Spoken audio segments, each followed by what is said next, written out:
Paulie Malignaggi here for Paulie.tv, and we're coming to you from the Fight Stars Boxing Gym in Los Angeles, formerly known as the Blue Moon Boxing Gym. Right now it's the Fight Stars Boxing Gym. Hopefully this name will stick around a little longer than Blue Moon did, right?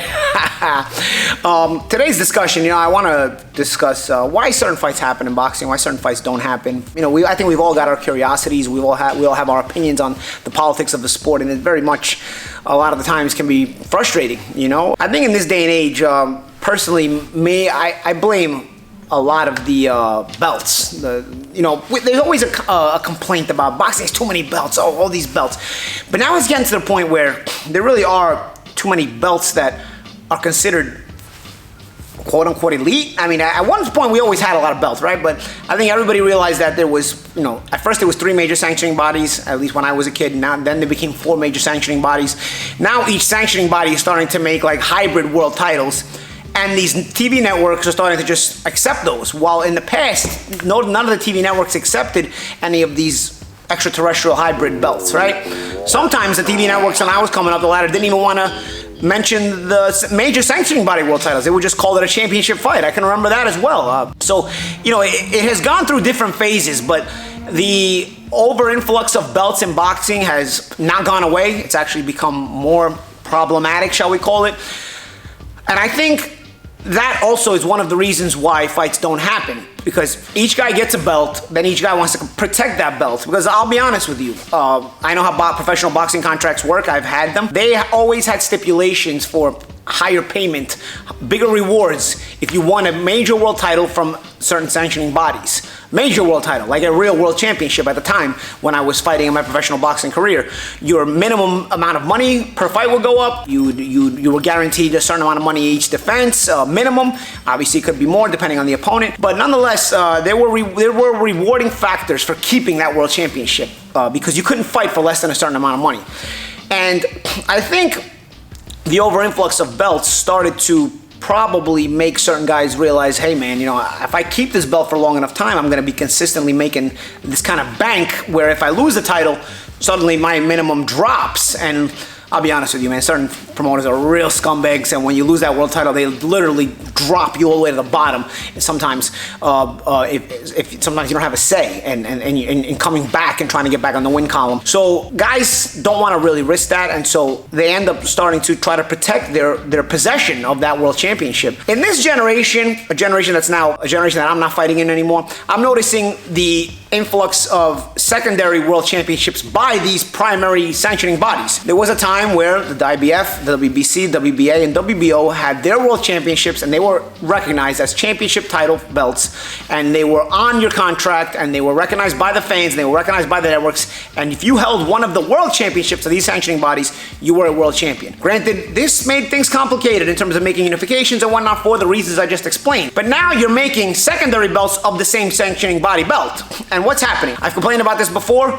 I'll complain about it again. You've got the super title with the WBA and the regular title, the world title. They call it the world title and super title. But you never see those two guys fighting each other. Where at one time there would have been a demand for the number 1 and 2 guy or a top guys fighting each other, and they would have wanted to fight because, well, at least the guy with no belt would have wanted to fight. But now it's in the everybody gets a belt generation. Everybody just says, hey, you know what? I don't have to fight him. I can just parade myself on the network that I fight for as a world champion. And the network that I fight for will call me a world champion. Case in point, Showtime calling Gervonta Davis a 3-division world champion, even though he has never won a world title at 135, and he has never won a world title at 140 pounds. He has been a world champion at 130 pounds. He's a very good fighter. This does not take away from the fact that he is a very good fighter, but he is not and never has been a world champion in multiple weight classes. We saw this when Canelo was at middleweight, WBC. Jamal Charlo was the mandatory. What did they do? They just elevated Canelo to a franchise champion and gave Jamal Charlo the world title.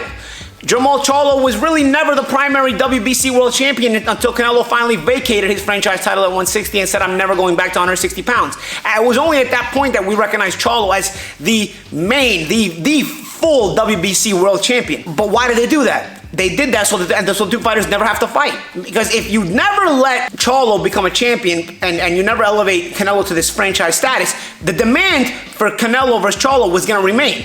And by the rule, which, some of these rules get enforced and sometimes they don't, which is why I don't even know if they're called rules anymore, if we can legitimately call them rules, your mandatory had to fight the champion. You know, that when Charlo was the mandatory for a while. Instead of forcing that fight, they just gave them both a belt and said, hey guys, have fun, defend them on your personal networks that you guys fight for. At the time, Canelo was fighting on different networks, and Jamal was fighting on a separate network. And both would go into their fights and be announced as the WBC middleweight champion. 2 WBC middleweight champions in the same weight class. Asinine. WBA did the same thing. We've said that before. But at least with WBA, I think fighters recognize that the super champion is the primary champion. But nonetheless, you've still got these regular world champions in WBA. They're happy. They say, you know what? I don't have to fight the super champion. I'm the world champion. I'm going to go on my network and I'm going to be considered a world champion. Like I said, Gervonta Davis, they do this with Gervonta Davis. And they sell it to us as a world championship fight. WBC did this in the lightweight division as well. Vasyl Lomachenko wanted to become the undisputed lightweight champion. He asked the WBC for an exemption so that he didn't have to take on the Devin Haney fight. Not because he was avoiding Devin Haney, but because he wanted to fight Teofimo Lopez and become the undisputed lightweight champion. His goal since turning pro was always to become an undisputed world champion. In fighting Teofimo Lopez, he had a chance to become the undisputed lightweight world champion. So he asked WBC for an exemption. Say, I'll fight Haney later, just let me win the undisputed world title. The WBC gave him this exemption. They said, fine, we want to see you go for the undisputed title. The WBC, by allowing this exemption to go for the undisputed title, it means they themselves were recognizing Lomachenko as the legitimate WBC world champion. If they were not recognizing Lomachenko as the legitimate WBC world champion, they would not have said, go ahead and go for your undisputed title, because they would have known that it wouldn't be the undisputed title unless he has the real version of the WBC title. You have to have the real version of all the world titles in your own weight class to be the undisputed champion. So they elevated Lomachenko, like in the Canelo and Charlo situation, to a franchise champion, allowed Devin Haney, to the #1 contender, to fight for the world title. He wins that world title, and now you have 2 WBC world champions in the same weight class. But if you're following the line, and don't get me wrong, it's not an easy fight to follow, it's not an easy path to follow. You knew the WBC world title, the real world title, was still with Lomachenko. Haney would have had to go get that version in order to become the full champion. But once again, just like I've said before, you've got guys that were parading themselves as world champions in the same sanctioning body, in the same weight class. They just go on their own networks and they get announced as champions because they're rival networks, and each network wants to say they have the champion. And so they can just lie to the fans. It's up to the fans to be educated. It's hard for casuals to join in, but it's also getting dumber that boxing fans actually argue about this. You guys watch the fights every week. You get every month. You guys talk about this every week. How are you getting confused? I can understand a casual getting confused, but how are you guys that moronic that you guys get confused? You guys know this. What I'm explaining it to you guys know. You guys follow this the whole time. How is it that I'm talking to certain boxing fans and they don't understand what I'm talking? There's probably guys looking at this video and saying, no, yes, what I'm saying is right, yes. What I'm saying is exactly, I'm giving you the road to how these things worked. And the problem is that these situations prevent the fights from happening. Because what happened? Lomachenko unified against Lopez. Lopez took the belts. Lopez had the IBF title, so he ended up taking Lomachenko's belt and becoming the undisputed world champion. Haney was still left with the secondary WBC belt. Now you've got another problem of why fights don't happen. Because guys are with different networks. So Teofimo Lopez was at Top Rank. He's an ESPN fighter. Devin Haney, WBC champion, secondary champion, whatever you want to call him. He was with DAZN. He's going to stay there. It's hard to make the fight. There's probably not enough money in the fight because both guys are young. They haven't reached that superstar level, but they're both considered to be future. They're both considered phenoms and possible future stars. So what happens? Each network doesn't want to give the other one up to the other network. So what happens? Both guys start fighting. Teofimo starts fighting as the undisputed world champion, meaning everybody knows he's got all the belts. And Devin Haney, again, a good fighter. It's not just like with Gervonta Davis, a good fighter, but didn't have the real version of the WBC title.